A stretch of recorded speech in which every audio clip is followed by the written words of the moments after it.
저희는 기도하다가 낙심될 때가 종종 있습니다. 어떤 기도는 즉각 응답되어진 것도 있는데 어떤 기도는 응답이 되지 않습니다. 제 말에 모순을 생각하실 수 있습니다. 응답되어진 것이 아니고요.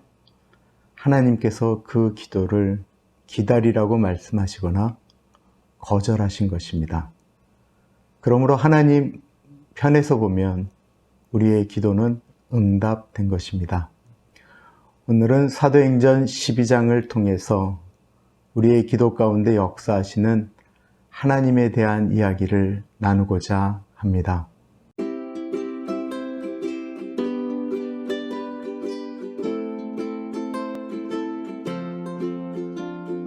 복음이 한참 증거되고 있을 때 헤롯 왕을 통해서 박해가 시작됩니다.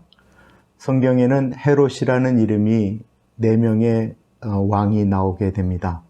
첫 번째 헤롯은 헤롯 대왕입니다. 예수님이 태어날 때 아기를 죽이라고 했던 왕이 헤롯 대왕이고요. 그의 아들 헤롯 안티파스가 세례 요한을 목베어 죽였고 예수님이 십자가에 달려 돌아가실 때 함께 일했던 악한 왕입니다. 그리고 오늘 나오는 헤롯 왕은 헤롯 아그리파 1세, 헤롯 대왕의 손주입니다. 이 사람이 요한의 형제 야고보를 목베어 죽입니다. 그러자 유대인들이 열광하는 것을 보면서 베드로를 잡게 되죠. 헤롯은 예수님을 잡아 죽였던 그의 아버지처럼 죄 없는 베드로를 잡아 죽이려고 함으로써 그의 인기를 높이려고 합니다. 베드로가 잡혔던 것이 무교절이라고 이야기하고 있습니다. 당시 무교절, 유월절 때는 각곳에 흩어져 있던 유대인들이 모이게 되거든요. 마치 예수님을 유월절 날 잡아 죽였듯이 베드로를 그렇게 죽이려고 했다라는 것입니다.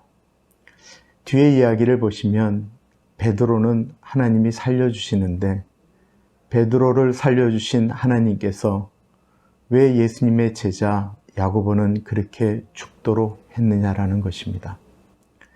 이런 생각을 해보게 됩니다.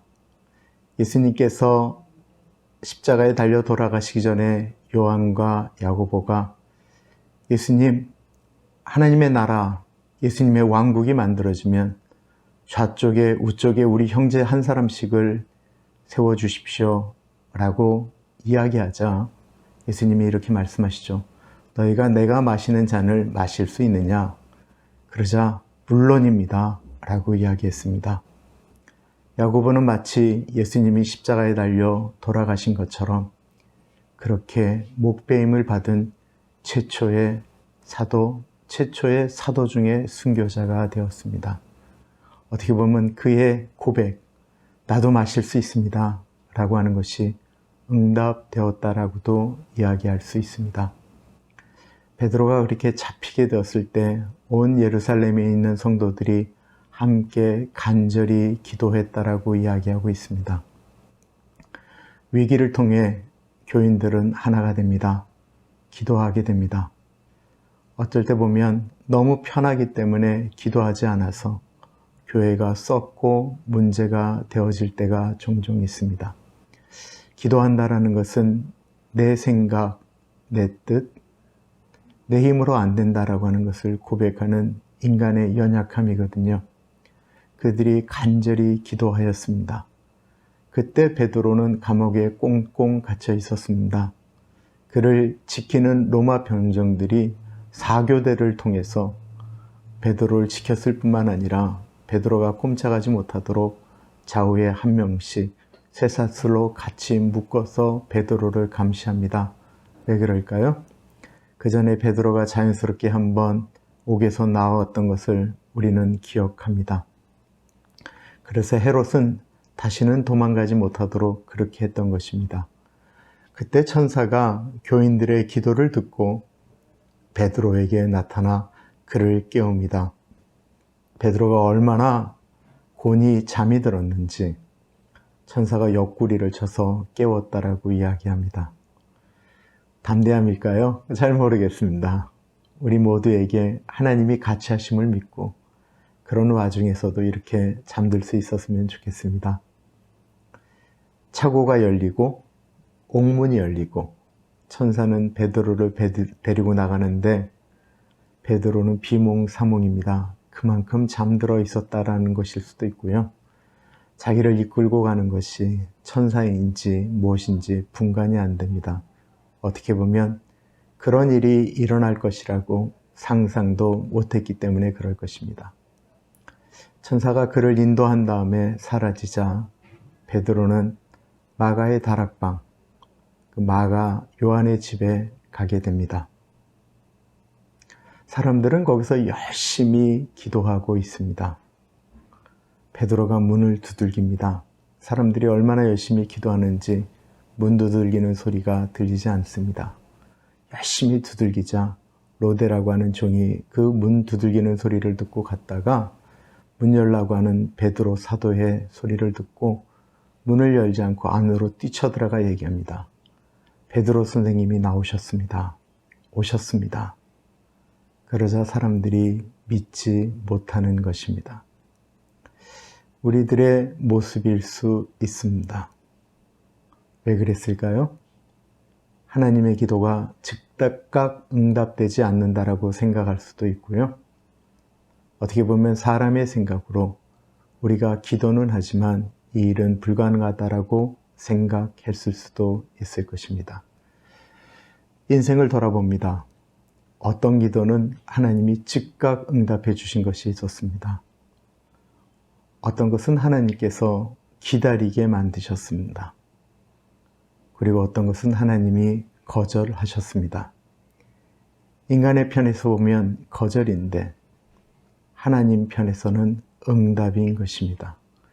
그럴 거면 뭐하라 기도하느냐라고 이야기합니다. 기도하면 하나님이 거절하신 것도 그 뜻을 알게 되고요.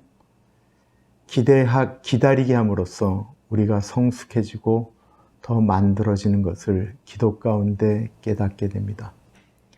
기도하면서 하나님을 신뢰하였기 때문에 거절한 것이 하나님의 응답인 줄 알고 거절마저도 감사하게 됩니다. 베드로를 보고서야 그들의 기도가 응답된 줄 알고 감사합니다. 그리고 베드로는 그들에게 인사하고 주의를 당부한 다음에 그곳을 떠나가게 됩니다. 이것이 베드로가 사도행전에 나오는 초대교회 상에서 그의 활약이 사라지게 되고 곧 사도 바울이 전면에 나타나게 되는 계기가 되는 일이 바로 이 사건이었습니다. 하나님은 이 사건을 통해서 베드로에게는 예루살렘에 있는 교인들과 그분들의 안정과 그들을 바르게 이끌어가는 쪽으로 이끌어 가셨다고 한다면 땅끝까지 이르러 복음을 증거하는 그 전면에 사도 바울을 내세우기 시작했다라는 것입니다. 하나님의 섭리입니다. 기도가 무엇일까요? 기도는 호흡이라고도 이야기하고요. 기도는 우리의 찬송이라고도 이야기를 합니다. 기도를 통해서 우리는 하나님과 좀 더 가까워지고요. 기도하면서 우리는 하나님의 뜻을 발견하게 됩니다. 우리가 기도하면서 해야 될 일은 무엇일까요? 우리는 기도하고 기대하고 기다리는 것입니다. 이것이 우리가 마땅히 해야 될 일입니다. 기도하면 하나님 분명히 응답하십니다. 기도하면서 고통의 날수를 감할 수도 있습니다. 하나님께 기도하십시오. 야고보서에 있는 말씀처럼 엘리야는 우리와 성정이 같은 사람이로되 그가 기도한 즉 3년 반 동안 비가 오지 않았고 그가 기도한 즉 비가 왔다라고 이야기하고 있습니다. 그런 놀라운 은혜가 우리의 삶 가운데 일어나기를 기도합니다. 기도하면서 의심하지는 마십시오. 하나님은 분명히 우리의 기도를 듣고 응답하십니다. 오늘은 여기까지 하겠습니다. 감사합니다.